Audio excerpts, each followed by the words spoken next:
తమ కొడుకును యెహోవా ఆరాధకునిగా ఎలా పెంచగలరు? ఈ ప్రశ్న మానోహ హృదయాన్ని కలచివేసింది. అందుకే ఆయన యెహోవాను ఇలా వేడుకున్నాడు, నీవు పంపిన దైవజనుడు మరల మాయొద్దకు వచ్చి, పుట్టబోవు ఆ బిడ్డకు మేము ఏమేమి చేయవలెనో దానిని మాకు నేర్పునట్లు దయచేయుము.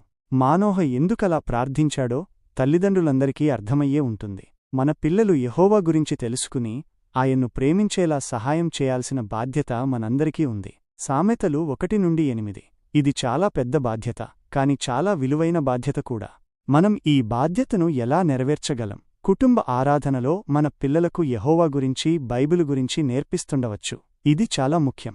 కుటుంబ ఆరాధన అనేది మన పిల్లలకు ఆధ్యాత్మిక విషయాలను నేర్పడానికి ఒక అద్భుతమైన అవకాశం. మనం బైబిలు కథలను వారికి వివరించవచ్చు. వాటి నుండి వారు నేర్చుకోవలసిన పాఠాలను తెలియచేయవచ్చు. యెహోవా లక్షణాలను, ఆయన ప్రేమను, ఆయన నీతిని వారికి అర్థమయ్యేలా చెప్పవచ్చు.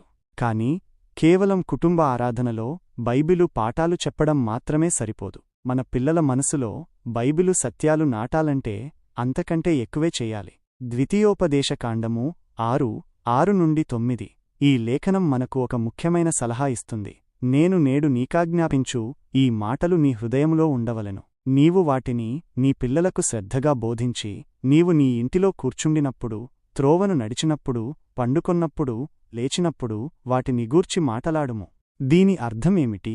మనం కేవలం నిర్దిష్ట సమయాల్లోనే ఆధ్యాత్మిక విషయాలను బోధించకూడదు. మన దైనందిన జీవితంలో ప్రతి సందర్భంలోనూ యెహోవా గురించి, ఆయన వాక్యం గురించి మాట్లాడాలి. ఉదాహరణకు, మీరు మీ ఇంటిలో కూర్చున్నప్పుడు, ఏదైనా సమస్య వచ్చినప్పుడు బైబిలు దాని గురించి ఏమి చెబుతుందో చర్చించవచ్చు. ఒకరికొకరు సహాయం చేసుకోవడం, క్షమించడం వంటి విలువలను గురించి మాట్లాడవచ్చు. మీరు త్రోవను నడిచినప్పుడు ప్రకృతిలోని అందాలను చూసి యెహోవా సృష్టి గొప్పదనాన్ని వివరించవచ్చు. పక్షులు, జంతువులు, చెట్లు ఇవన్నీ యెహోవా ప్రేమకు, జ్ఞానానికి నిదర్శనాలని చెప్పవచ్చు. మీరు పండుకొన్నప్పుడు వారికి బైబిలు కథలు చెప్పవచ్చు. లేదా రోజులో జరిగిన సంఘటనల గురించి మాట్లాడి యెహోవా కృపను గుర్తుచేసుకోవచ్చు. మీరు లేచినప్పుడు రోజును ప్రార్థనతో ప్రారంభించి యెహోవా మార్గదర్శకత్వం కోసం అడగడం నేర్పవచ్చు. ఇలా చేయడం ద్వారా మన పిల్లలు యెహోవా గురించి నేర్చుకోవడమే కాకుండా ఆయనను ప్రేమించడం కూడా నేర్చుకుంటారు. వారికి యెహోవా కేవలం ఒక దేవుడు కాదు, వారి జీవితంలో ఒక వాస్తవికమైన, ప్రేమగల తండ్రి అవుతాడు.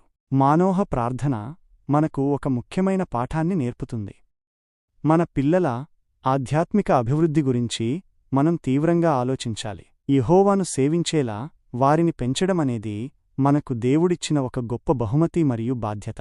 మనం ఆయన సహాయం కోసం ప్రార్థించాలి. ఆయన వాక్యాన్ని మన పిల్లలకు నేర్పించాలి.